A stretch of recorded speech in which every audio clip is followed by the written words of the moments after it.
Hello tout le monde, c'est Julie, bienvenue dans PS I'm a Fan, le podcast où la musique est expliquée par les fans.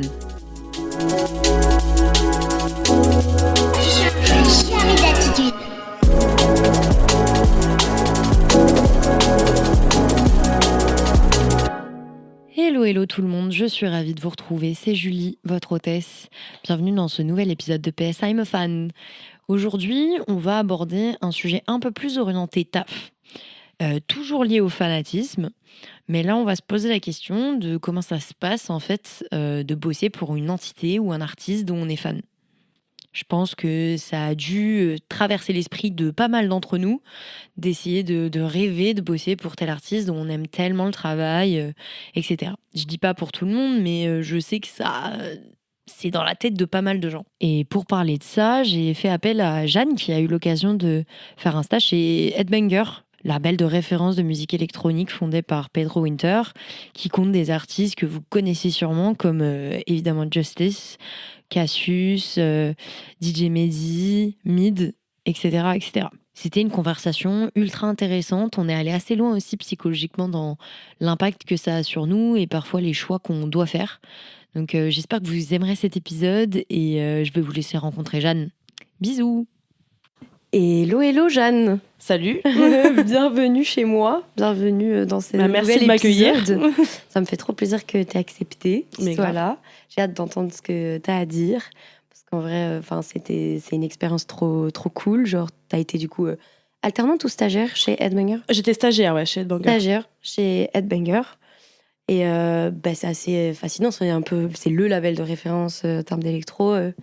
Du coup, je suis très très curieuse.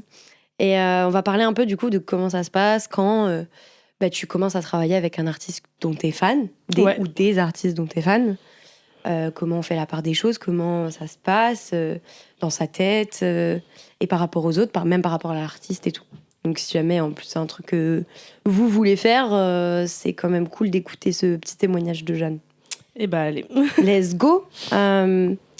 Déjà, pour la petite anecdote, comment ça se passe, comment tu te retrouves à travailler là-bas ? Tu postules normal Alors, non, je postule pas, c'est justement ça le truc qui est marrant.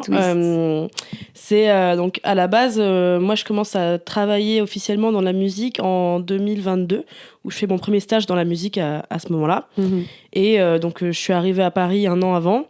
Et à ce moment-là, je connais déjà du coup Alex, qui est donc directeur artistique et un peu... il fait pas mal de choses, mais en tout cas, c'est le deuxième employé chez Headbanger. Mm-hmm. Et on se connaît depuis quelques années. À ce moment-là, on est mutus sur Insta, on est potes. Et à ce moment-là, du coup, lui, il voit que je commence à travailler dans la musique, qui était quelque chose que j'avais exprimé, en tout cas, vouloir faire déjà avec lui avant. Mm-hmm. Et bref, il suit un peu mon premier stage dans la musique de loin. Et ça s'arrête à peu près là, quoi. Et donc, à ce moment-là, j'étais pas encore à l'EMIC. Mm-hmm. Et j'étais encore à la fac publique, à la Sorbonne Nouvelle. Je finissais mon master, c'était mon stage de fin d'études. Et en fait, à la fin de ces études-là et à la fin de ce stage, je me rends compte que j'ai pas assez de... Enfin, en tout cas, moi, je trouve que j'ai pas assez d'expérience pour trouver du travail immédiatement. On est post-Covid en plus, donc franchement, c'était pas la meilleure période pour trouver du travail. J'avais qu'un seul stage à mon actif, je trouvais que c'était un peu light. C'est là que je me suis dit que j'allais aller à l'EMIC. Et du coup, quand j'ai été prise en Master 1 à l'EMIC, on a dû trouver un stage à partir de la fin de l'année pour commencer à partir de mars, quoi. Mm-hmm. Et il se trouve que, je sais pas, les étoiles se sont alignées de manière assez géniale, c'est-à-dire que j'avais même pas vraiment exprimé encore à mes contacts dans la musique que j'allais chercher un stage dans quelques mois. Mm-hmm. Et il s'est trouvé que du coup, donc en décembre 2022, Alex m'écrit et me dit « Hello, tu fais quoi l'année prochaine ?» Genre en 2023. Et j'étais en mode je vais devoir trouver un stage et puis après il faudra que je trouve une alternante, mais enfin voilà quoi. Elle me dit ok parce qu'en fait nous on va faire les 20 ans du label et on se disait avec Pedro qu'on aurait bien besoin d'un renfort un peu couteau suisse, un peu digital, etc., qui comprend bien les communautés de fans et tout, et on a pensé à toi, quoi. Donc si jamais ça peut te chauffer, si ça peut compter comme un stage pour toi, et nous ça fonctionnera avec nous.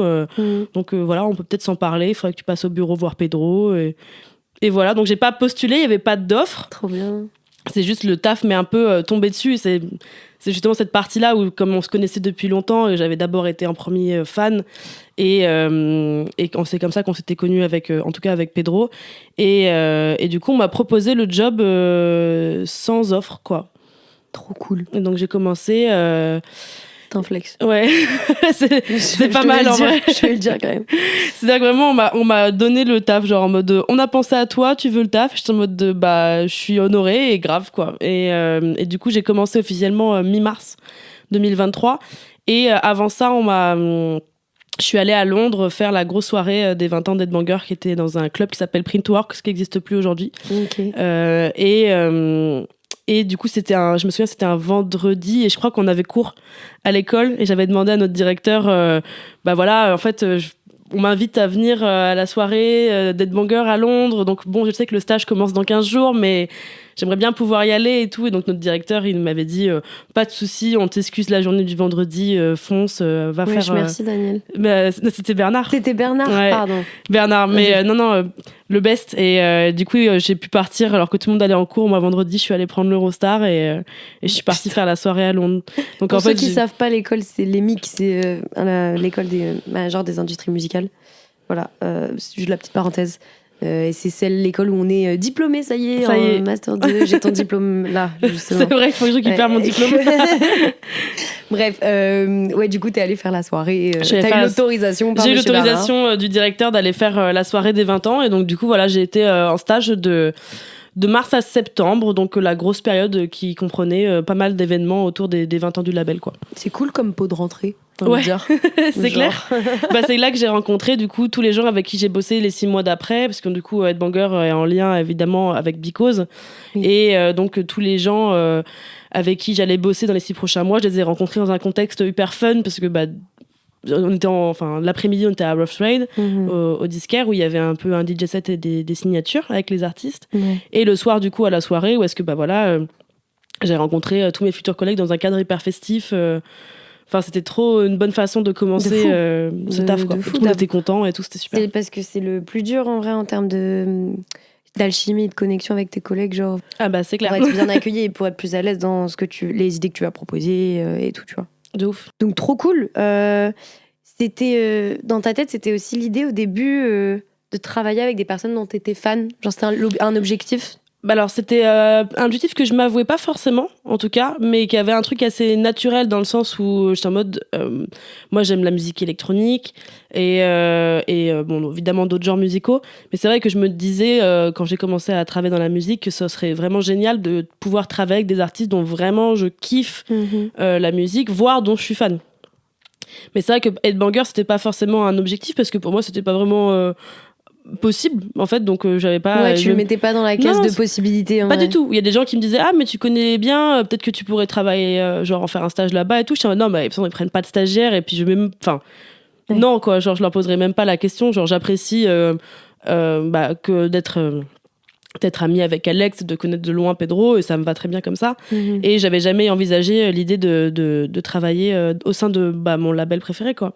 Mais par contre c'est vrai que plus jeune, j'avais déjà un peu l'idée de pourquoi pas commencer à travailler avec des artistes que je kiffais, parce que je trouve que je trouvais ça plus simple d'une certaine manière, ce qui peut être difficile des fois à envisager peut-être, mais genre il y a un certain naturel quand tu connais bien l'artiste avec lequel tu travailles.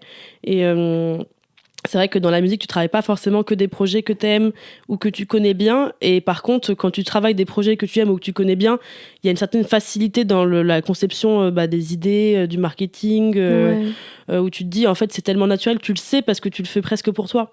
Et donc du coup je m'étais dit ce serait génial dans le futur de travailler avec d'artistes que je kiffe, mais je pensais pas que ça allait arriver aussitôt dans ma carrière. C'est vrai que ça arrive très tôt, directement. Dès mon 2e stage j'étais direct, la pression dans mon label préféré, ta valeur à justement ces entités là, de ouf. Ou parce que parfois peut-être tu passes par quand même le stade de quand je serai prêt, quand je serai expérimenté, je travaillerai avec tel, tu vois. Complètement. J'ai l'impression qu'il y a cette notion de rêve où tu te dis quand pas j'aurai tel âge, mais quand j'aurai acquis tout ça, quand je serai prête, je pourrais donner ma personne à cet artiste-là et tout, tu vois. T'as un peu des rêves, peut-être des entités avec qui t'as envie de bosser, mais tu te dis pas que ça arrive aussitôt. Donc, ouais, du coup, c'est clair. une grosse pression, j'imagine. Enfin, là, en termes d'artistes, surtout Justice, dont tu étais fan En vrai, quasi tout le monde sur le label, en tout cas. Mais évidemment, le Justice en priorité. Alors, c'était quand même l'année où ils étaient en train de terminer leur album. Mm-hmm. Donc, on s'est pas forcément tant croisés. J'ai pas forcément tant bossé sur le projet. Mm-hmm. Mais même, tu vois, donc... Pedro en tant que tel, Breakboat, Mid, Sébastien, Oiseau. C'était la grosse année où est-ce qu'on sortait l'EP de Varnish la piscine. Donc il y avait ça. Donc moi j'apprécie en vrai tous les artistes du label. Finalement, évidemment, ce dont je suis le plus fan, c'est Justice. Mais même le label en tant que tel, j'en étais fan de l'image, de cet aspect un peu familial, de l'historique, de l'importance au sein de la musique électronique française. Ouais, t'admirais vraiment l'image de marque et exactement. Enfin, ce que ça représentait clairement pour le genre et aussi pour tous les artistes qui sont dedans. Ouais. Exactement. Ouais. Enfin, ils ont, au-delà de juste des artistes, ils ont créé vraiment une identité propre à eux, quelque chose de très fort. C'est assez puissant maintenant. C'est clair. Des années que c'est installé, mais évidemment, il y a toute l'historique, comme tu dis, qu'il y a derrière, donc c'est pas du jour au lendemain que c'est arrivé, mais il y avait vraiment une vraie image de marque. On sait que le nom porte une forte connotation, une forte surtout, un sens immense quand même. En France, dans la musique, vraiment tu sais ce que c'est quand même. Clairement, c'est clair que tu passes pas à côté. Genre, c'est vraiment des labels. Et puis c'est vrai qu'il y a pas mal de liens qui se sont faits. Bon, évidemment, il y a le lien avec les Daft Punk qui est évident. Avec oui, Pedro. évidemment, tu le lis directement à ça en vrai. Voilà, mais c'est vrai que même avec le hip-hop, là, quand il y a eu la série de documentaires sur DJ Mehdi qui est sortie il y a quelques mois, les gens ont refait le lien en mode ah oui, DJ Mehdi, le rap, l'électro, headbanger, tout ça, et ça a remis un peu justement de la lumière sur son héritage électronique, ainsi que sur son héritage rap évidemment, mais en fait il y a dans plein de liens, une période où les questionnements sont surtout autour du rap, je trouve que c'était ça menait vraiment bien dans la ligne des choses en termes d'historique actuellement, de découvrir que les deux en fait genres étaient intrinsèquement liés. Exactement. Mais du coup, les gens connaissaient pas forcément cette figure qui, en tout cas, faisait le lien de manière si évidente en France. Et c'est vrai que ça a remis de la lumière sur un artiste qui est très important on est dans l'histoire française. On est dans une époque où j'ai l'impression qu'on fusionne davantage les genres. Oui.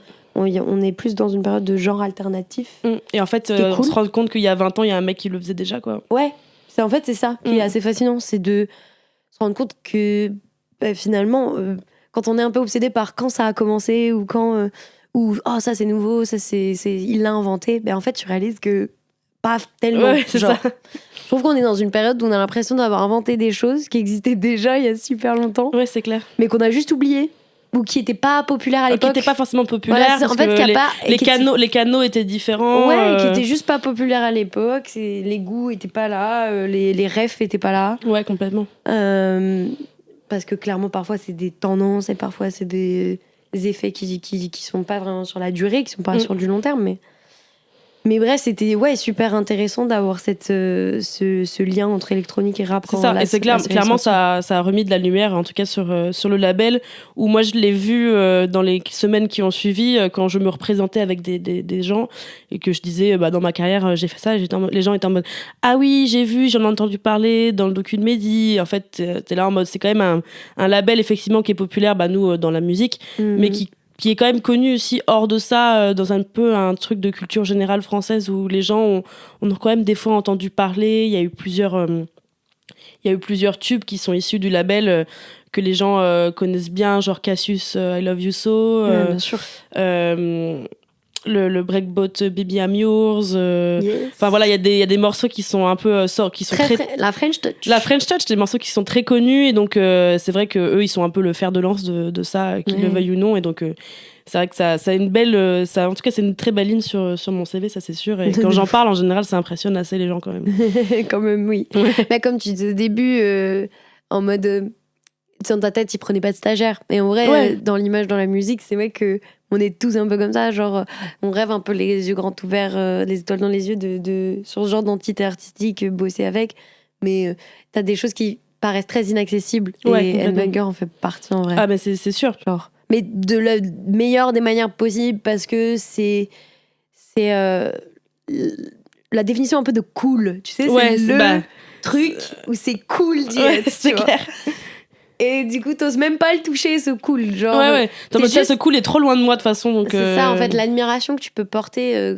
Parce qu'on parle beaucoup d'être fan, évidemment, d'artistes, mais être fan aussi de ça, genre, c'est important. C'est au-delà du juste aimer, c'est de l'admiration totale. Ouais, complètement. Pour le travail, mais vraiment la passion et les projets vendus et mis en avant. Et donc il y a vraiment ce côté inaccessible.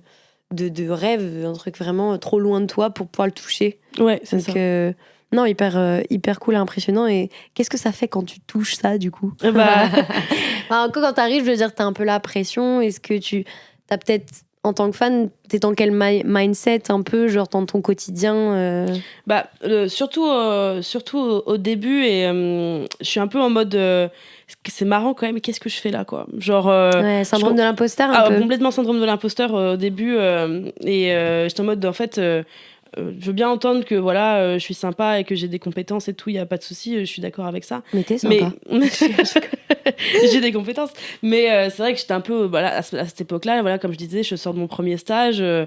Certes, je trouve que, je sais que j'ai l'esprit fin et que je peux apporter des idées au label, en tout cas sur la mission qu'on me confie. Parce que la mission qu'on me confie, elle est assez marrante, parce que sur ma convention de stage, si tu la regardes, le poste, c'est pas un poste, c'est accompagné de Banger sur les 20 ans. C'est Pedro qui l'a écrit comme ça, et donc ça avait été validé comme ça par l'école. Okay. Mais du coup, je sais que je vais avoir un peu cette position de force de proposition, et je suis en mode, je sais pas si j'en suis forcément capable. Peut-être qu'il y a des gens qui ont beaucoup plus d'expérience et qui sont aussi fans du label, qui pourraient être à ma place et qui feraient peut-être mieux le job que moi, quoi. Et donc c'est vrai qu'au début, je suis un peu en mode, vraiment que je prouve que je suis bonne, qu'ils ont eu raison de me faire confiance, et même qu'ils ont eu raison de penser à moi, parce qu'encore une fois, moi je suis pas à ce job, on me le propose, donc je suis en mode ok, c'est génial, mais est-ce que la vision qu'ils ont de moi, elle est réelle? Est-ce que je suis vraiment cette personne qui pense être la bonne, en tout cas pour ce projet? Donc c'est vrai que les premières semaines, je suis un peu en mode ok, il faut que je prouve ma valeur. Et après, quand même, comme je suis quelqu'un qui aime bien communiquer ce que j'ai en tête, j'avais demandé quand même un moment à Pedro, j'avais dit écoute, j'ai besoin de savoir pourquoi, faut que tu m'expliques pourquoi vous avez pensé à moi. Concrètement, les raisons. Concrètement, j'ai besoin de comprendre, tu vois, ça va m'aider à être à l'aise et à faire ma place ici. Ouais. Et si je me souviens bien, il m'avait dit un truc en mode je sais pas, on t'a vu plein de fois et t'as cette énergie qui nous parle et qui est ce qu'on veut pour aller, en tout cas sur cette mission sur les 20 ans. On pense que tu peux être force de proposition, et en tout cas que tu as l'énergie un peu familiale qui fonctionne avec nous et avec les artistes, et voilà quoi. Et j'étais un peu en mode ok, bon entendu, c'est trop cool d'être légitimisé de cette manière-là. C'est ça, et puis par mon patron du coup à ce moment-là. Aussi par lui, certes évidemment, mais trop cool d'être légitimisé pas par des termes techniques, tu vois ce que je veux dire? Complètement, ouais. En fait c'était ça qui était assez cool, et j'avoue que ça m'a fait du bien l'ego. mais j'étais en mode ok, donc c'est vraiment quand on parle de savoir-faire et de savoir-être, c'est-à-dire que moi quand je suis arrivée à la base, donc dans ce label, et même dans mes stages et tout ce que j'ai pu faire autour, où j'ai toujours un peu ce truc des fois un peu syndrome de l'imposteur, où je suis en mode je suis pas sûre d'avoir le savoir-faire adéquate. Et en fait, ça, tu peux toujours l'acquérir. Oui, par contre, le savoir-être qui est nécessaire des fois dans certaines boîtes, et là qui est plus que nécessaire avec Headbanger, qui est la personne que tu es dépasse tes compétences. Et en fait, on me l'a dit, du coup, on m'a dit la personne que tu es est celle qu'on cherche. Et les compétences, on sait que tu les as ou que tu peux les acquérir. Et donc, c'est carré, ça va le faire, tu vois. Et j'étais en mode, d'accord, ok, c'est génial. Super, je trouve ça... C'est clairement la définition d'un bon pédagogue, dans le sens, d'un bon pédagogue. Là, c'est vraiment l'adhésion, donc pas encore pédagogie, mais c'est la définition de comment mettre à l'aise ton employé qui arrive, qui pas sûr d'elle, un premier stagiaire. Et puis il y a ce truc aussi où moi c'est bon, maintenant évidemment ça a pas mal évolué, mais c'est quelqu'un que j'admire beaucoup quand même à la base. Oui, voilà, clairement ça joue quand je te parle d'admiration. T'es intimidé, ouais, de ouf. Au-delà de la légitimisation, c'est aussi comment je parais sérieux face à cette personne que j'admire. Qu'est-ce que je dois faire pour satisfaire ces gens qui travaillent là et tout. Dans l'intimidation, tu vois, et souvent, parfois, tu fais des petits faux pas et tout, t'es maladroit. C'est ça. Genre, moi, je suis la reine de la maladresse. Genre, quand je suis intimidée, genre, vraiment, je passe vraiment pour une débile. Genre, comme avoir un crush un peu, tu sais. Ouais, il y a de ça un peu, ouais. J'ai l'impression qu'il y a vraiment, quand tu veux bien te faire voir et tout. Moi, ça m'est arrivé peut-être au début, quand je rencontre pour la première fois des artistes... pas non plus hyper fat, c'est pas même pas ça le truc, c'est juste des artistes dont j'ai entendu parler, que j'apprécie l'art et que tu commences les stages et que tu rencontres cette personne et t'es en mode ouais, du coup, et c'est pas du small talk, genre. C'est ça, où tu te sens toujours un peu bête, genre en mode. Ouais, j'ai l'impression que je parais complètement débile. Et pourtant, vraiment envie de paraître. Cool, mais en même temps cool. Voilà, cool. On revient sur le cool où tu te dis. Cet épisode va s'appeler comme ça. Ouais. Comment paraître cool. Comment paraître cool face aux gens que t'admires. Ouais, c'est ça. Non, mais clairement parce que là de ça, tu veux être chill, tu veux quand même paraître sympathique et pas trop en faire des caisses. Ça, qu'on te trouve intelligent, pertinent. Ouais, beaucoup trop d'appréhension quand tu travailles avec des gens que t'aimes bien, genre. C'est ça, que tu connais déjà et tout. Tu veux pas Ils sont très publics en fait. Tu veux pas décevoir des gens que t'admires. Et des personnalités qui sont vachement publiques aussi. Bien sûr. Parce qu'au-delà de juste admirer, c'est vraiment... des gens qui ont une vie tellement différente de toi. Ouais. Si on parle de Pedro, ouais, c'est quelqu'un qui a été très médiatisé, mais qu'on va pas non plus parler non plus énormément sur les réseaux. Mais c'est un patron de label, il est connu. Il a bossé sur beaucoup de projets internationaux comme local. Bien sûr. Ouais. Et donc clairement, le nom... pas fait peur évidemment, mais c'est juste moi je vois quand je parle de lui ou que je parle de mon expérience dans la musique à des gens au bar ou des choses comme ça, c'est vrai que le nom, les gens sont un peu en mode admiratif, en mode waouh, c'est vraiment quelqu'un, tu vois. Et c'est vrai, c'est clairement quelqu'un. Il a une carrière absolument incroyable. C'est fou, hein. Ouais. Et du coup, les gens sont toujours un peu avec des étoiles dans les yeux en mode waouh, c'est vraiment un personnage, quoi. Et puis, il se trouve qu'il a aussi ce truc très charismatique où je trouve que c'est difficile de pas l'aimer quand même. Quand tu le connais pas, et même quand tu le connais, du coup. Ça sent quand même que c'est quelqu'un qui est aussi très entreprenant, créatif. Oui, qui a envie de créer des choses vraiment tout le temps et d'accompagner au mieux possible ce qu'il aime. De toute façon. Quand t'es entrepreneur comme ça aussi d'une entité comme Headbanger, comme un label ou éditeur, tout ça, t'as besoin d'être extrêmement passionné par les projets que tu vends. Ouais. Ou du moins, je pense évidemment, parce que sinon ça marcherait pas. Genre, c'est ça. Mais c'est peut-être c'est ça aussi qui fait que Headbanger, évidemment, c'est un label indé et ils ont pas les mêmes. C'est pas le même montage financier que peuvent l'être des grosses majors ou des choses comme ça. Et ce qui est vrai, c'est que Pedro, il fait ce qu'il veut, en fait. C'est-à-dire que s'il a envie de presser 300 vinyles d'un artiste que personne connaît juste parce que lui, il kiffe le morceau, il va le faire. Ouais. Et genre, il se remboursera avec d'autres choses. Genre, peut-être que ça, ce sera pas rentable, mais c'est pas grave parce qu'à côté, il sera rentable sur autre chose, sur des t-shirts, sur Justice. Enfin, il y a... c'est un mec à la fois. Ouais, tu vois exactement. Ce que je veux dire. Ah bah, complètement. Genre. Et ça, c'est beau. Parce que j'aime bien ce terme, en vrai. Je l'utilise quand même souvent parce que c'est vraiment les trucs, tu peux pas t'as pas d'argument pour les prouver, mais t'y crois quand même. C'est vraiment ne pas réussir à croire dans ce que tu vois pas et dans ce qui est pas tangible. Et en vrai, la musique, c'est pas tangible. C'est totalement ça. Pedro, il fait ça du coup sur les projets, où il va voir un projet et il a un truc, il peut même pas l'expliquer, il le sait, quoi. Il a envie d'aller plus loin avec ce projet et il va, en finançant, en tout cas, avec aider ses projets à voir le jour. Et c'est un peu finalement ce qu'il a eu avec moi aussi, où il voyait en tout cas, je pense, quelque chose dans ma façon d'être et dans la personne que j'étais, en tout cas il y a 2 ans. Il a eu foi d'une certaine manière en ce que je pouvais faire et j'ai pas l'impression d'avoir déçu là-dessus il s'est laissé embarquer par l'énergie, tu vois, et l'aura et que tu renvoies.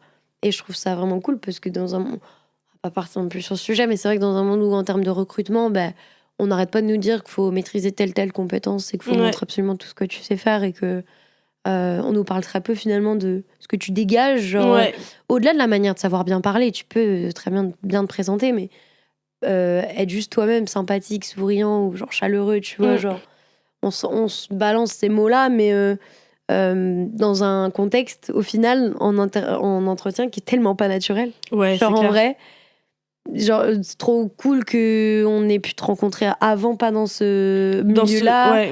Et d'avoir vu vraiment la personne, ce que tu renvoyais, comment t'appréciais le milieu, la musique et tout. Parce que, c'est ça qui m'importe. C'est genre des gens qui ont confiance en ton comportement émotionnel, ton intelligence émotionnelle. L'intelligence émotionnelle, tu parles avec le reste du monde, tout simplement. Comment tu te présentes, comment tu réagis. Juste humainement. Et de comprendre que les gens, ils sont capables d'apprendre. Et même rapidement ou pas rapidement. En général, c'est des personnalités qui en veulent, qui sont passionnées, tu vois. Donc, moi, ça me fait rire, c'est toujours sur les offres d'emploi, quand ils sont là en mode Photoshop, t'es en mode, mais ça dépend ce que t'es censé faire. Évidemment, si t'es un travail de graphiste, il faudra avoir des compétences de graphiste. Si c'est ce qu'on sait faire en chef de projet avec Photoshop, tu peux l'apprendre en une après-midi avec YouTube. Ça va aller, il n'y a pas besoin de savoir s'en servir. Exactement. Et ça, c'est en vrai, pour beaucoup des compétences hard de la musique, il y a peu de choses où est-ce que vraiment je trouve qu'il faut les connaître sur le bout des doigts. Il y a beaucoup de choses qu'il faut. Je pense que vraiment tout est adaptable. Genre, je dis pas que c'est un milieu easy. Non, bien sûr. Mais je pense que il y a vraiment une adaptabilité très forte dans la musique où tu es très débrouillard finalement. Oui, et on te le demande en plus. On te demande d'être et donc c'est là parce que débrouillard. tu te dis l'entretien il a pas vraiment de sens, parce que comment tu peux montrer ça, que tu sauras réagir dans une réaction donnée avec le peu de moyens qu'on t'offre sur un temps très court. Ça tu le vois que sur le tas en fait, genre tu peux pas le prouver en 1 heure d'entretien avec des gens qui ont reçu 120 CV quoi. Non, c'est clair. Donc génial de se sentir crédible, en tout cas dans cet environnement-là. Et quand t'étais petite, t'étais très très fan. Genre, t'étais quel genre de fan? Enfin, quand tu me dis, je sais que tu me dis que t'es fan de musique électronique, tu commences à découvrir un banger et tout. Est-ce que t'as l'habitude d'être très hardcore là-dedans ou c'est vraiment Alors, je saurais pas vraiment dire. Peut-être que c'est à vous de conclure. Mais moi, je pense que j'ai la facilité d'être fan de trucs de manière générale. Fan d'artistes, c'est venu un peu plus tard. Et fan de musique de manière générale. J'ai toujours été fan de trucs de manière assez intense. Genre les séries télévisées quand j'étais petite, genre les séries dessins animés quand j'étais petite, j'étais très fan. Des Wheels, des trucs comme ça. Tu pouvais vite devenir obsessionnelle. Très, très obsessionnelle. Moi aussi, je suis beaucoup comme grosse ça. collectionneuse.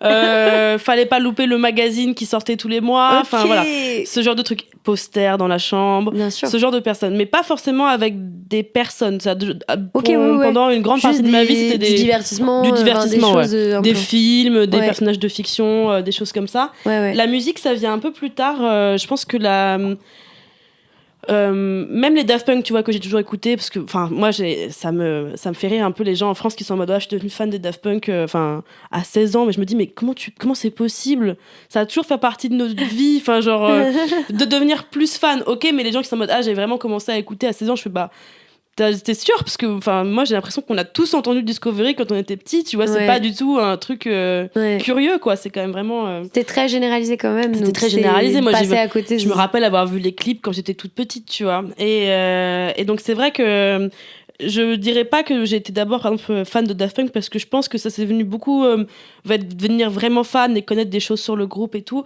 c'est venu plutôt quand j'étais ado. Mais sinon les premiers trucs dont j'ai vraiment kiffé en musique, mes premiers concerts par exemple, tu vois. Genre qui?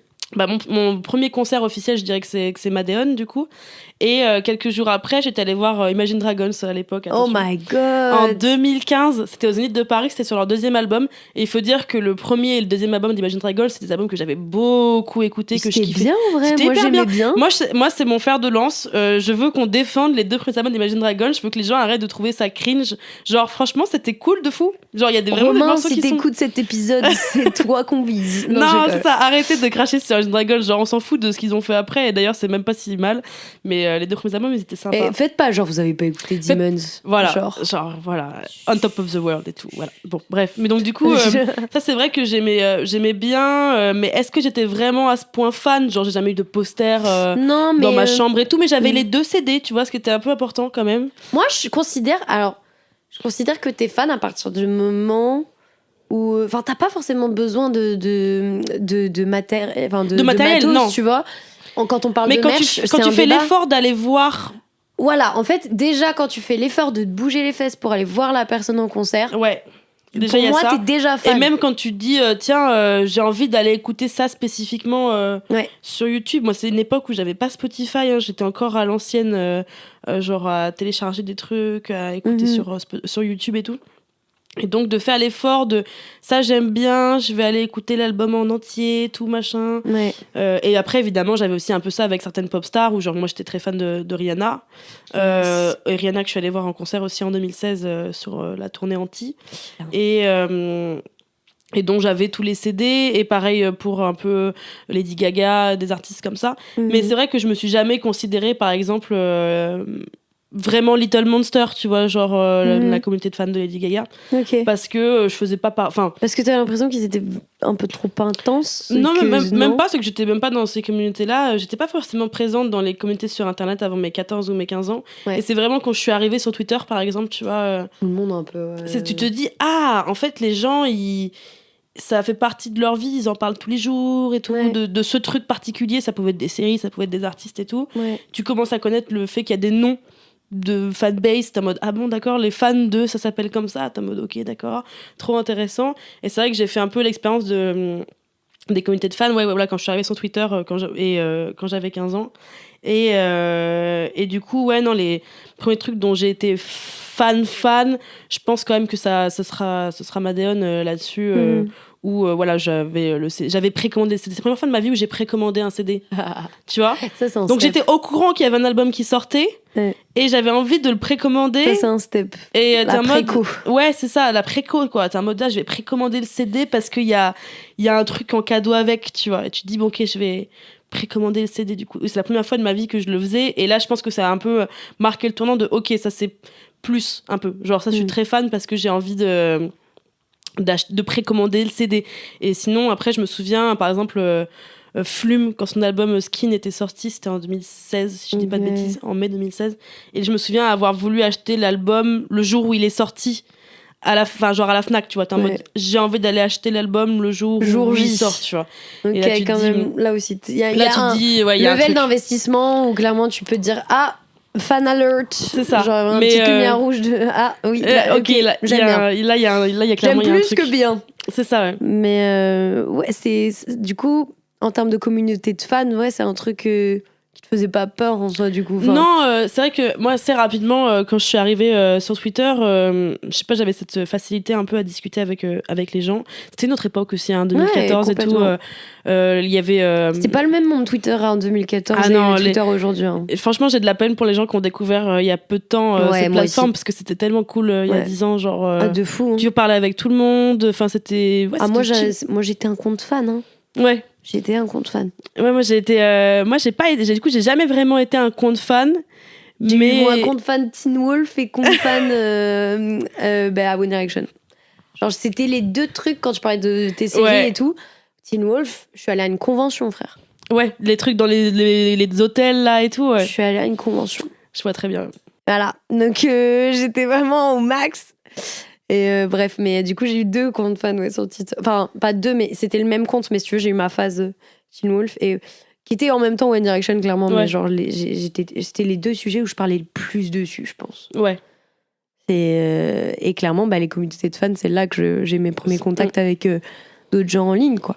Et moi, tu vois, j'ai jamais eu de compte fan anonymisé où ça a toujours. Enfin, par exemple, j'ai toujours eu ma tête, tu vois, en photo de profil. Ce qui peut paraître bête dit comme ça, mais genre quand t'as un compte fan anonymisé, tu t'as pas forcément ton prénom, t'as pas de choses qui te relient à ta personne réelle si t'as pas envie, tu vois. Et moi, j'ai toujours eu un compte où on savait que c'était moi. Alors, j'avais pas forcément envie que les gens du lycée suivent mon compte, mais par contre, c'était ma tête et les gens connaissaient mon prénom, mon vrai prénom. Ils savaient à peu près dans quel coin j'habitais, même sans forcément me donner mon adresse, quoi. Mais genre, au moins. Et c'est vrai que j'ai toujours été quand même. J'ai toujours un peu incarné, en tout cas, les choses que j'aimais avec mon visage, quoi, avec ma vraie personne. C'est Jeanne, elle aime ci, ça. Ouais, c'est vrai que. Non, c'est pas bête parce que je trouve ça même hyper intéressant. Je pensais pas le truc comme ça en vrai avant. Genre les personnes qui avaient des comptes fans sans vraiment d'identité propre. Ouais.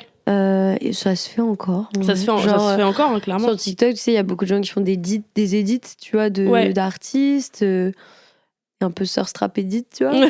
Je vois on les connaît, hein, que ce soit des personnages de fiction. Ouais. Le nombre de Surstrap de Billie Eilish que j'ai dans ma For You page. J'en ai vu aussi dans ma page TikTok. Je suis désolée, elle est trop belle, cette femme. C'est vrai. Gros crush. C'est clair. Non, mais bref, les personnes qui font des edits, par exemple, ont pas forcément leur identité dessus. Donc, c'est vrai Bah, tu vois, moi, ça va faire le lien avec un autre truc, mais genre le fait, par exemple, que j'incarnais justement à ce point peut-être les choses que j'aimais, fait que ça a aidé à me faire repérer, en fait, de manière générale, par exemple, par Alex, qui est devenu mon ami, qui travaille chez Banger, du coup, et par Pedro. C'est-à-dire que je parlais librement des choses que je kiffais, avec ma tête accrochée dessus, quoi. Donc, du coup, au bout d'un moment... en fait, c'est ça que peut-être les gens se rendent pas forcément compte quand t'es fan. Mais à moins d'être vraiment une immense star, et encore, je sais que c'est pas même des immenses stars, comme Taylor Swift, tout ça, elle connaît ses plus gros fans, tu vois. Donc en fait, quand tu réponds aux artistes, quand t'es présent, que tu crées des choses, genre les fan artistes, tous ces gens-là, les gens qui font des edits même, ils sont connus en fait. Enfin, faut imaginer que la personne qui, elle, est connue, si tu lui réponds suffisamment souvent et que t'es pas trop bizarre, au bout d'un moment, elle va capter quitter quand même. En fait, c'est humain au bout d'un moment, comme quand tu croises... 600 fois ta boulangère, au bout d'un moment, elle sait quitter, tu vois, genre elle sait à ton prénom. Elle sait pas forcément ce que tu fais dans la vie, mais elle connaît ton visage, tu vois. Elle sait qui tu es, tu vois. Elle sait que tu vas venir le samedi matin avec ton gosse. Donc, on oublie clairement que c'est clairement des vraies personnes, en fait. Qui ont une mémoire et qu'au final, on a pu voir. Nous, on a peut-être vu une personne dans nos vies, je sais pas, il y a 2 ans, mais on va peut-être la recroiser, se souvenir d'elle. Ouais, exactement. Et en fait, évidemment ça joue sur le fait de voir des milliers de visages H24, mais dans la rue, que ce soit partout, nous, on voit des personnes... c'est ça.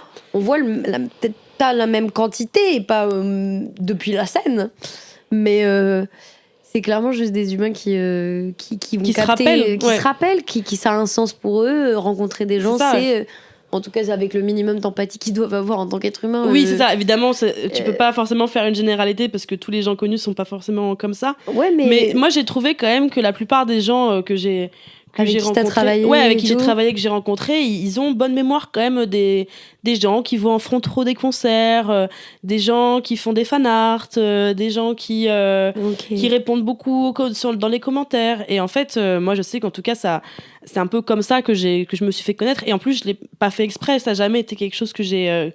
C'est ça aussi qui est peut-être marrant dans cette histoire, c'est que j'ai jamais conscientisé le fait il faut que je me fasse connaître par cette personne. C'était juste genre en mode j'ai envie de répondre, je réponds. Et ça a jamais été un effort avec un truc derrière la tête, quoi. Ouais. Et par exemple Pedro, du coup un truc qui me faisait marrer, c'est donc quand moi j'avais donc 18 ans, à cette époque-là je vivais à Dijon. Et donc c'est le moment t'es majeur, tu peux faire ce que tu veux, t'as un petit peu d'argent, pas beaucoup, mais tu peux en tout cas dépenser ton argent comme tu veux. Et donc, c'est là où est-ce que je me suis dit, j'ai envie de faire partie de l'aura d'Ed Banger. Et donc, il y avait à cette époque-là, donc on était en 2017, l'album de Justice Woman était sorti l'année d'avant. Il y avait Mid qui venait d'arriver sur le label avec son premier EP. Et moi, la toute première soirée Ed Banger que je fais, j'ai même pas tout à fait 18 ans, je suis à 18 ans moins 10 jours. C'était en octobre octobre 2017. Ouais, c'est ça, octobre 2017. Et Justice joue à Bercy. Leur tournée avec l'album Woman. Et il se trouve que l'after, qui est pas vraiment l'after officiel, mais en fait, Mid est introduit dans Headbanger, parce que son EP vient de sortir, lors d'une soirée qui a lieu à la Wanderlust. Donc c'est en face, c'est de l'autre côté de la scène, qui est un club. Et donc, va y avoir Mid qui va mixer. Et je sais plus trop qui y avait sur la line-up. Mais en tout cas, c'était une soirée Headbanger, tu vois. Sachant que, donc, du coup, à 20h, tu pouvais aller voir Justice à Bercy. Et après, à 23h, tu pouvais traverser la scène, aller au Wanderlust, voir d'autres DJ du label mixer. Okay. Et donc, moi, j'étais allée à Bercy toute seule. Parce que les places, alors elles étaient pas si chères, hein, elles étaient entre 30 et 40 euros, mais bon, mes potes les avaient pas. Okay. Et donc, du coup, j'étais allée toute seule dans ce concert à Bercy, et j'avais eu de la chance, c'est que la veille, j'avais vu sur Facebook un ami de ma famille avait mis participe sur l'événement Facebook, et donc du coup on s'était rejoints, donc j'étais pas non plus toute seule en fosse, mais j'étais pas avec forcément avec un ami proche. Par contre, à la soirée après, c'était moins cher, c'était genre 20 balles. Là, j'avais deux amis qui venaient, du coup, qui allaient pas au concert, mais qui eux allaient à l'after, bon bref.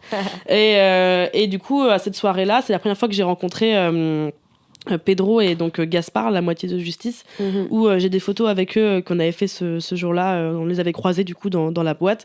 Et donc moi, j'avais réussi à rentrer alors que j'étais mineure. Bon, de 10 jours, tu vois, et j'ai pas abusé, j'ai pas bu d'alcool et tout, mais c'est vrai que j'étais même pas sûre de pouvoir rentrer, quoi. Et donc, c'est la première fois que j'ai rencontré, on s'est rencontrés vite fait, genre on s'est dit bonjour, trop cool le concert, est-ce que je peux faire une photo, blablabla, c'est tout. Et l'année qui a suivi, dès qu'il y avait un peu un événement où je pouvais y aller, soit c'était le week-end, soit par rapport à mes cours à la fac, ça fitait, et je prenais le train de Dijon, je prenais le TER qui prenait 3 heures, j'ai jamais pris une seule fois le TGV parce que c'était trop cher, donc je mettais 3 heures de train pour aller à Paris, ça me coûtait 35 euros on va dire aller-retour. Je crachais sur les canapes ou chez des potes, quoi. Et j'allais faire les soirées, mais ça pouvait être aussi des trucs tout bêtes, genre en mode, il y a une signature de vinyle ou il y a un pop-up, je venais, quoi. Si c'était le samedi, j'étais en mode, tiens, samedi, je vais à Paris, comme ça, je vois mes potes, et puis je fais un truc en lien avec le label, c'est cool. Et donc, au bout d'un moment, Pedro était en mode, mais t'es là, toi, et tout. Genre, enfin, tu sais, il me reconnaissait, tu vois, au fil du temps, et il se rappelait, tu vois, que je venais de Dijon, c'est ça qui me faisait rire quand j'avais genre 18-19 ans. Il me disait, mais t'es venu de Dijon juste pour ça? J'étais en mode, ouais, enfin, on est samedi, le train me coûte 35 balles, c'est cool, quoi, j'ai envie de venir, je suis là. Et donc, en fait, ça le faisait marrer que je vienne de Dijon pour des trucs qui étaient peut-être un peu banals pour des Parisiens, tu vois, genre en mode, c'est juste... Il y a beaucoup de gens qui pourraient penser que c'est un peu banal, fucked up, simple, pas nécessaire. Ouais. Mais en fait, des gens qui n'ont peut-être jamais eu de passion, ou des gens qui ne comprennent pas l'investissement que tu peux mettre dans une passion, et à quel point, si une chose te rend heureux, vas-y à fond, en fait. Ouais, c'est ça. Fais ce qui te rend heureux, et genre, si tu veux prendre le train, faire 3 heures de train et aller à cet événement, rend bien te fasse. Même si cet événement, c'est juste genre une signature de disque dans un shop, quoi. Ok, je viens avec mes disques, je fais signer mes disques, j'achète un t-shirt, je repars, quoi. Et ça me faisait kiffer. Et clairement, c'est comme ça, en première partie, je sais que j'ai fini par être repérée par cet entourage-là, où ça les faisait marrer que je vienne de Dijon, alors que franchement Dijon c'est quand même pas le bout du monde.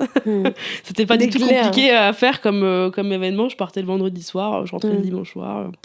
Ouais. Mais ouais, c'est prendre le recul pour eux de comprendre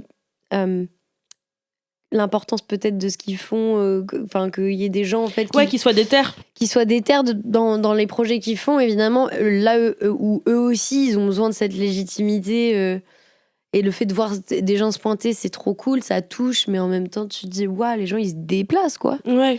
Comme un concert, en vrai, un artiste qui pourrait faire un concert et qui voit des gens qui sont là, qui viennent de loin, qui viennent de super loin, tu vois. Les gens qui ont pris les hôtels. Il y a plein de gens qui te diraient c'est creepy. Ouais. Genre, parce que ça est déjà arrivé, j'ai vu sur les réseaux quand même un peu. Une fan qui faisait une personne qui faisait une parodie un peu de l'artiste, un peu freak out, parce qu'il y avait une meuf qui avait s'était déplacée pour la 4e fois, peut-être, pour la voir, une séance de dédicace ou je sais pas quoi. Ouais. Mais j'ai pas. En vrai, cette parodie, j'étais un peu en mode. Alors.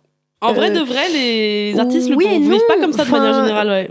À moins que tu sois vraiment bizarre, genre, évidemment. Là, si on parle de stalking, pour moi, ça, c'est pas du stalking. Non, c'est pas du stalking de se pointer à un événement organisé, public avec des fois des places payantes, plusieurs fois si t'en es capable, fais-le. Et de demander juste un autographe et de lui demander comment ça va, et de pas être intrusif, on voit pas quelqu'un qui a un comportement creepy, là on voit quelqu'un qui est motivé, qui est investi dans sa passion. Ouais.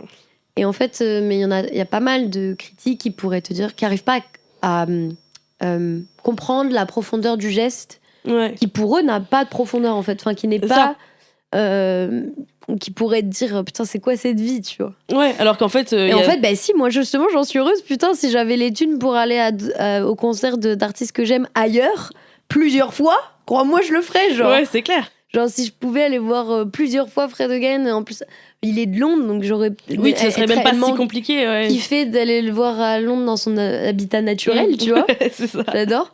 Ça m'aurait fait trop kiffer et je le ferais parce que en fait ça apporte tellement de bonheur dans ta vie de tous les jours mais en fait ils ajoutent pas la même intensité et peut-être t'arrives pas et en vrai on blâme pas, je leur dis en vrai dans tous les épisodes, la compréhension vient avec le vécu souvent mais on parle juste de, même si tu comprends pas, on parle d'entente et genre d'écouter et d'accepter que vas-y on n'aura pas les mêmes passions, c'est pas parce que toi ta passion c'est d'aller faire du bowling à Tourcoing, je sais pas, genre ou n'importe quoi. Et tu vas peut-être y aller tous les samedis et investir de l'argent dedans. Et peut-être que tu fais des concours de bowling et genre que tu ça t'apporte grave de joie. Et que du coup après tu vas en vacances chez ses potes. Enfin en fait c'est juste moi je trouve ça dommage pour les gens qui n'ont pas forcément de passion, parce que ça peut être un peu tout et n'importe quoi, parce que ça peut te permettre de rencontrer des gens, peut-être te faire avancer dans ta carrière pro de fou.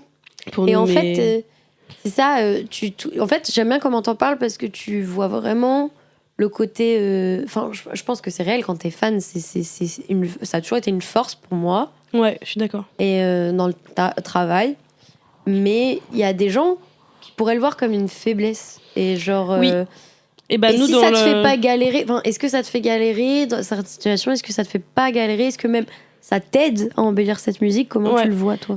Moi justement j'ai eu pas mal de fois cette discussion avec des gens, avec des collègues de la musique, où pour moi être fan c'est complètement une force dans les métiers qu'on fait, et genre même je comprends même pas comment tu peux faire ce métier si t'es pas fan. Genre moi ça me paraît impossible, c'est un métier qui demande tellement d'énergie et de soi, que si t'es pas hyper passionné et hyper fan du truc, mais tu peux pas être genre fan d'un concept, t'es pas fan de musique ou de musique business, genre forcément il y a un moment où tu redescends et t'es soit fan d'entités comme des labels, soit d'artistes. Et bon, de manière générale, les gens sont quand même plutôt fans d'artistes. Donc moi, quand je vois des gens et que je suis un peu en mode « Ah, et toi, t'es fan de quoi ?» et qu'ils sont en mode « Oh, moi, je suis pas forcément fan de trucs. » T'es en mode « Frère, tu travailles dans la musique, enfin, fous-toi pas de ma gueule. » Genre, il y a forcément un moment, même quand t'avais 15 ans, où t'étais fan d'un artiste. Sinon, pourquoi tu serais là, tu vois? Moi aussi, je trouve que c'est red flag.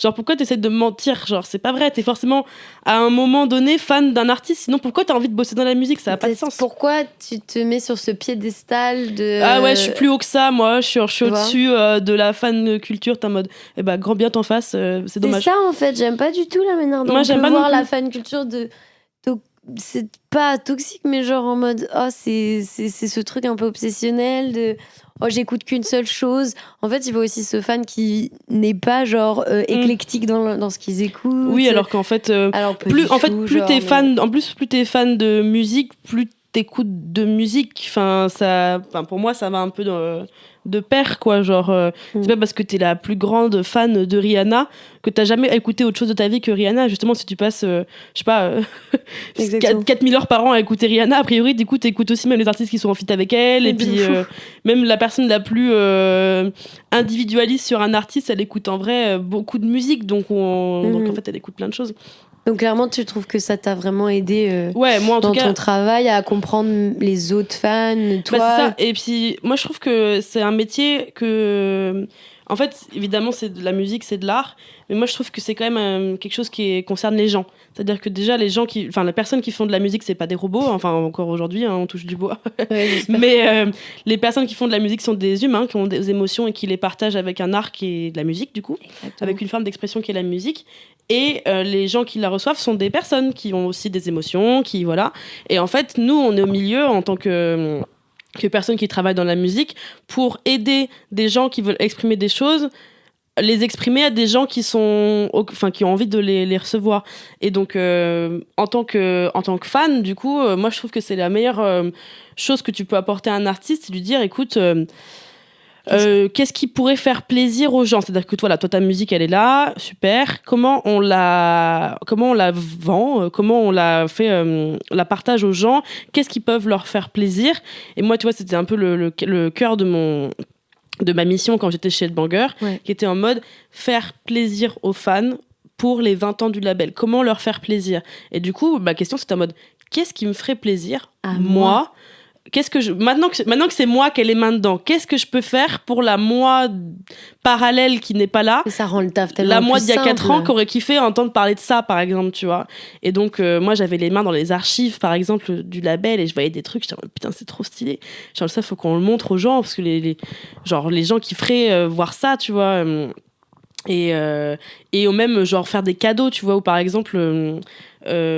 chez Pedro, c'est quand même quelqu'un de très très généreux, et tu vois, quand quelqu'un passe, quand il connaît, tu vois, les fans, et que genre il peut leur donner un peu des trucs, bon, ça va du sticker au vinyle, évidemment, tu vois, genre des fois c'est pas possible, donc tu vas recevoir un petit sticker, mais en vrai il a vraiment cœur à offrir des trucs aux gens. Et donc moi aussi, tu vois, il y a eu un moment où est-ce que à force, sur des concours ou sur des machins comme ça, c'était là en mode, bon, alors qu'est-ce qu'on peut offrir aux gens, qu'est-ce qui leur ferait plaisir, et du coup capter qui sont les gens méritants, enfin j'aime pas vraiment le mot de mérite, mais genre en mode, à qui ça ferait plaisir, à qui ça ferait vraiment plaisir, parce qu'il y a des gens qui seront contents, et voilà, d'avoir le toujours geste, ce truc où t'as pour pas le envie, geste et tout. c'est ça, mais t'as pas envie d'offrir un vinyle dédicacé qui va se retrouver dans 1 mois sur le bon coin, tu vois. C'est ça. Et quand tu dis méritant, c'est ça. Voilà, le mot mérite me dérange de manière générale, mais c'est à qui ça fera vraiment passionnément plaisir, et qui va le garder, et à qui ça va apporter beaucoup de bonheur, et qui va le chérir. Exactement. Et donc du coup, moi j'ai fait un peu, tu vois, cette recherche des fois de tiens, cette personne, elle répond tout le temps sur Instagram, je vais lui demander son adresse et puis on va lui envoyer un truc, quoi.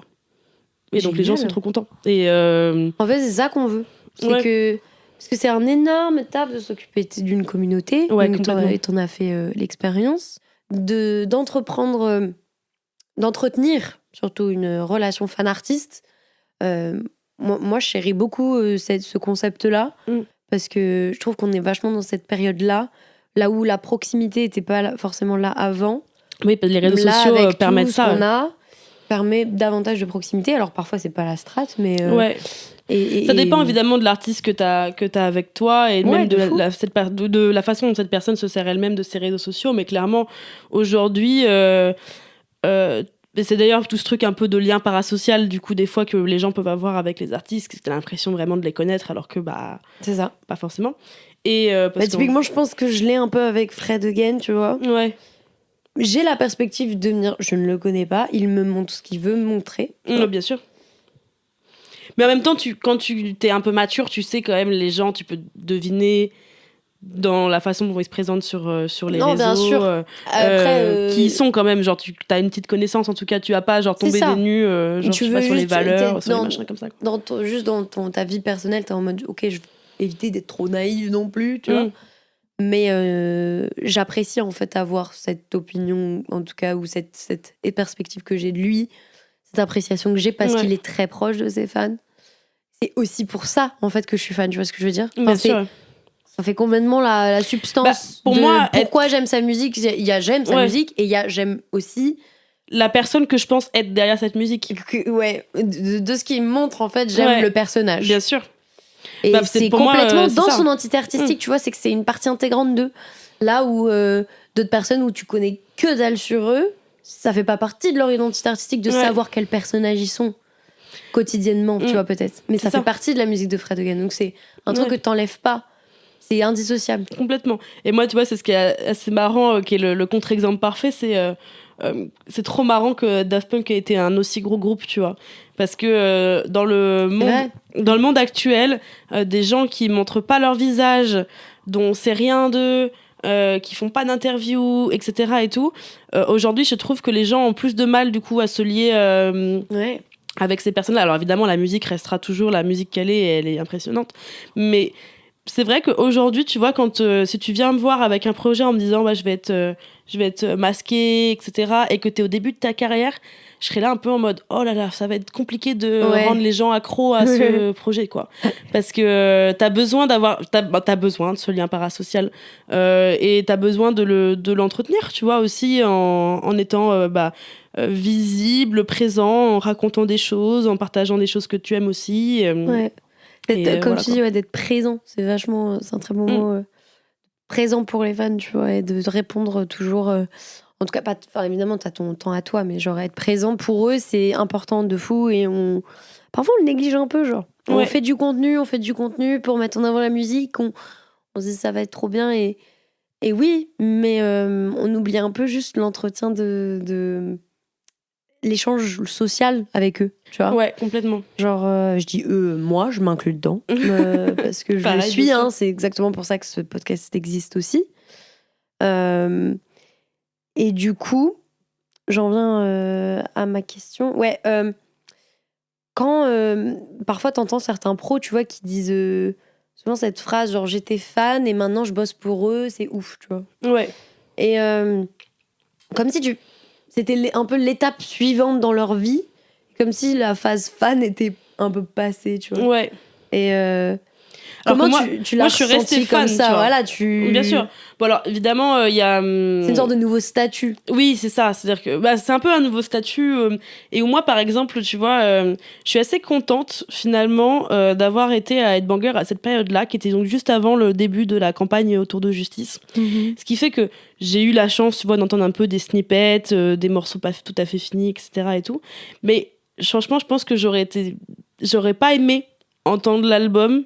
Tu vois, c'est vraiment un groupe que j'adore, que j'aime, enfin que j'ai beaucoup écouté dans ma vie. Et en fait, écouter cet album, tu vois, qui est sorti donc l'année dernière et qui était le premier album depuis, je sais plus, 8 ans, quelque chose comme ça. Ouais. Où est-ce que du coup, quand il est sorti, j'en avais pas beaucoup entendu. Et donc, la première écoute, elle était trop bien parce que du coup, j'étais en mode waouh, je me prends le produit fini en totalité, dans un cadre que j'ai choisi. En l'occurrence, c'était cool parce que c'était à la maison de la radio, avec vue sur la Tour Eiffel et tout. C'était assez stylé. Dans une séance d'écoute un peu spéciale juste avant la sortie de l'album. Mais j'aurais pas kiffé l'entendre par petits bouts pendant la création, ce qui t'arrive quand tu travailles en label. Et du coup, ça aurait perdu un peu de son mystique. Ouais. Et je trouve que quand du coup t'es très fan d'artistes comme ça, travailler avec eux du coup justement peut faire perdre ce mystique de la musique justement quand t'écoutes l'album fini et d'une traite qui est bien mixée, qui est bien masterisée et tout, où là tu vas entendre les démos et donc les gens disent ça doit être génial d'entendre les démos. Ouais, mais du coup, le morceau, quand il est fini, il n'a pas l'impact immédiat de... Parce qu'on oublie aussi toutes les autres versions qu'il y a dû avoir, c'est ça, et tout. Et genre, t'as entendu toutes les autres versions et ça se trouve, c'était même pas celle que t'aimais bien et tout. Complètement, ouais. Enfin, je capte de fou parce que on m'a déjà posé la question, est-ce que t'aimerais bosser avec Fred Again? Je suis en mode non. Voilà, tu vois, moi, c'est assez marrant parce que du coup, donc, j'ai eu l'occasion donc, de le faire. Et évidemment, j'ai un avis qui est un peu... au milieu de tout ça quoi aujourd'hui où j'ai pas forcément envie de travailler avec tous mes artistes préférés et ou alors si j'arrive en tout cas à essayer de conserver cette part de mystique de la musique franchement ça m'attristerait d'essayer de protéger cette partie de toi c'est ça parce qu'en fait quand t'es fan t'as tellement de bonheur qui est procuré par tu sais la découverte quand tu parlais de l'album et de l'écoute je voyais grave ça en fait l'excitation de cette redécouverte à chaque fois et de prendre pas savoir à l'avance en fait d'être surpris comme quand tu regardes une de ta série préférée ou une série d'un nouvel épisode et t'as pas envie d'être spoilé genre c'est ça genre et en fait travailler sur les choses dont t'es fan ça veut aussi dire accepter que qu'il y a plus de surprise et donc ça j'avoue que c'est triste un peu donc enfin c'est génial, mais en même temps, c'est triste, voilà, évidemment, bien sûr. Mais genre, c'est génial, mais où est la magie ? Voilà, faut accepter que du coup, ça perd de sa magie. Et moi, maintenant, voilà, j'ai j'ai pris un peu en maturité, je sais un peu plus ce que je veux aujourd'hui, et moi j'aimerais dans l'idéal trouver un middle où je suis pas forcément où genre je peux travailler avec des gens que j'adore, mais je suis pas forcément au courant de tout, histoire d'essayer de conserver un peu ce petit bonheur de la surprise, quoi, qui est trop important quand t'es fan de musique et quand t'es fan d'artiste, quoi. Fou, c'est particulier, et franchement, justement, de pouvoir la protéger, c'est aussi un truc super difficile. Ouais, c'est ça. Là, tu vois, genre, si là je te dis, ouais, j'ai un disque dur avec le prochain album de Fred, viens, on l'écoute là dans le salon. J'ai pas envie, parce que quand tu vas sortir, tout le monde sera excité, et moi, je l'aurais déjà entendu. Et c'est ça, en fait, là où dans ce sujet-là, qui m'importe beaucoup, c'est parce que c'est le partage aussi, tu vois. C'est quand on parle de communauté, c'est clairement ça dont on parle, c'est aussi le découvrir pour la première fois, mais avec d'autres gens. Ouais. Et c'est pour ça que j'étais allée à cette release party publique de Fred Again, et d'avoir écouté l'album sur le Mazette, coucher du soleil, avec des gens du Discord. Et ça, c'est un truc dont tu tiendras toute ta vie. Je m'en souviendrai toute ma vie. Et c'est trop bien. Et parce que tu voyais sur le visage des gens leur réaction et tout, genre, moi c'est ça que j'adore. Et de pouvoir en parler avec les copains après et tout. Je dis, et tu n'as pas envie d'avoir la conversation en mode, ah ouais, je l'ai écouté il y a 2 mois, c'était trop bien. Ouais, je l'ai écouté il y a 2 mois avec les écouteurs sur l'ordinateur du bureau. Vraiment pas. La lumière, elle était blanche parce que c'est la lumière de LED de bureau de con. Et genre, t'avais tes collègues qui te parlaient en même temps. Et genre, t'es un peu en mode, c'est pas la façon dont j'ai envie d'apprécier les choses dont j'aime vraiment la musique, quoi. Et c'est clairement, j'ai pas envie de casser la fantaisie. Ouais, c'est ça. En fait, c'est tout ce truc qui est difficile, où d'un côté tu te dis, ah, ça serait génial de travailler avec tes artistes préférés, et après t'es en mode, mais du coup faut accepter que ça casse la fantaisie. C'est ça. Et tu te dis, putain, je me demande s'il n'y a pas vraiment des gens, justement à cause de ça, qui ont dû peut-être se barrer ailleurs, tu vois. Moi, tu vois, c'est cet adage un peu genre en mode never meet your favorite artist. Ouais, oui, c'est vrai que c'est une ref, et je la connaissais pas quand j'entendais plein de gens le dire, mais rencontre pas ton idole, c'est un truc comme ça. Rencontre pas ton idole parce que tu vas être forcément déçu. Et moi, je trouve que c'est pas vrai déjà, mais par contre, c'est vrai que du coup. J'ai travaillé sur... En plus, c'est travailler, ça veut dire que des fois, tu peux avoir des désaccords, que tu vas te rendre compte que il y a des trucs qui sont peut-être pas super sexy ou des choses comme ça. Et du coup, forcément, moi, je dirais plutôt en mode, c'est pas genre, ne rencontre pas tes idoles, mais genre... fais attention, parce que si tu rencontres tes idoles, peut-être que la magie que tu avais autour de cette personne, elle va s'estomper avec le temps. Et moi, franchement, il y a rien qui me rendrait plus malheureuse que de plus être fan d'un artiste parce que j'ai travaillé avec elle ou lui, quoi. Et encore donc, plus triste. C'est ça, donc limite t'as pas envie, genre, en mode, ok, si je veux conserver un peu cette magie, faut pas que j'en sois trop proche, quoi. C'est un espèce d'équilibre qui peut être difficile à trouver. C'est une bonne phrase, parce que en fait, garder... si je veux aimer à ce point, en fait, il faut que je garde quand même la distance. Ouais, c'est ça. C'est bizarre à dire, mais c'est aussi vrai, quoi. Ouais. Moi, il y avait plein de gens qui me disaient en mode, ah, mais pourquoi t'as pas demandé à écouter l'album de Justice? Mais j'ai pas envie, genre j'ai envie de l'entendre quand il sort, quoi. J'ai pas envie d'en entendre. Il y a des gens un peu trop curieux qui te diraient, mais c'est. Ouais, je sais pas, c'est genre il y a un peu, peut-être qu'il y a aussi ce truc parce que les gens doivent penser que. Bah, ça, il y a beaucoup ça, je trouve, quand même, avec la musique, où les gens qui en font pas partie sont là en mode, ah, ça doit être génial d'avoir les exclus et tout. Et ouais, grave, franchement, les premières fois où t'as des exclus, tu te dis, putain, c'est trop marrant de savoir avant les autres. Et après, ça devient un peu banal, honnêtement. Genre, ça perd de son côté excitant. Et du coup, les gens qui font pas partie de ce monde-là, eux, ont pas encore ce truc un peu banal. Donc, ils sont en mode, ah, mais ça doit être excitant d'avoir les infos à la base. Pourquoi t'as pas envie d'écouter l'album à l'avance? Et en fait, non, du coup, je préfère garder la surprise de la sortie et le partager en communauté, comme on disait tout à l'heure, quoi. Ouais, carrément. Et est-ce que... vu que maintenant tu sais ce que tu veux et t'as envie de continuer à bosser dans le milieu et tout, genre est-ce qu'il y a d'autres artistes avec qui t'es curieuse de travailler, ou au contraire avec qui t'as pas justement envie de travailler pour pas break the fantasy, tu vois? Je sais pas trop, parce que en vrai j'ai eu du coup la chance quand même de rencontrer la plupart de mes artistes préférés dans des cadres un peu excuse-nous, plus perso, quoi. Et mais c'est vrai que après tu passes vraiment sur des grosses stars, et donc tu sais qu'en fait finalement là on revient un peu au truc, ça peut pas arriver, là t'es sûr que ça peut pas arriver, ou jamais de la vie je serais suffisamment proche d'Ariana Grande, tu vois, pour bosser avec elle et pour avoir un impact avec elle. Mais par contre ça me ferait marrer Ouais, peut-être que ça me ferait marrer d'être avec des gros artistes comme ça, américains par exemple. Mais bon, tu sais que finalement. Faire du local pour eux, après, regarde. Ouais, voilà, faire du. Pour qui, par exemple, tu vois? Bah, par exemple, comme des gens comme Ariana, que j'aime beaucoup. Rihanna, si un jour elle décide de revenir faire de la musique. Alors, ouais, tu peux attendre encore un peu. Je pense que je peux attendre encore longtemps. Mais non, ouais, il y a quelques artistes comme ça, ouais, dans Charlie, par exemple. Ok, ouais. Billy, dans les gros artistes, mais après ça reste quand même dans des gros labels, et donc bon, c'est pas des choses qui vont arriver après de sitôt, quoi. Ouais, je capte. Et puis forcément être si t'es chez WEA, ouais, c'est ça. Et c'est vrai qu'après être travailler pour eux au point, enfin en ayant un peu cette relation où on se connaît en tant que personne qui bosse ensemble, toi, l'artiste, et moi qui bosse sur ton projet, avec des gens qui sont aussi énormes, tu te dis que ça a peu de chance d'arriver quand même. Ouais. Et après, avec les gens qui sont un peu moins gros, finalement, c'est déjà arrivé. Donc du coup, je suis un peu en mode bon. Après, il y a beaucoup de choses que j'aime. Et il y a plein de labels que j'aime aussi. On verra ce que ça donnera par la suite. Ce que l'avenir te réserve. Ok. Eh ben, trop cool. C'était superbe, Jeanne. J'ai trop kiffé cette conversation. Ouais, moi aussi, j'ai kiffé cette conversation. Pas du tout vu le temps passer, vraiment. Je viens de capter que ça faisait 1 heure. Et ouais, moi non plus. C'était cool. Trop bien. Et j'espère que ça vous aura intéressé, que vous avez appris des choses, que vous avez kiffé cet épisode. Et on se retrouve la semaine prochaine pour un nouveau. Bisous. Salut.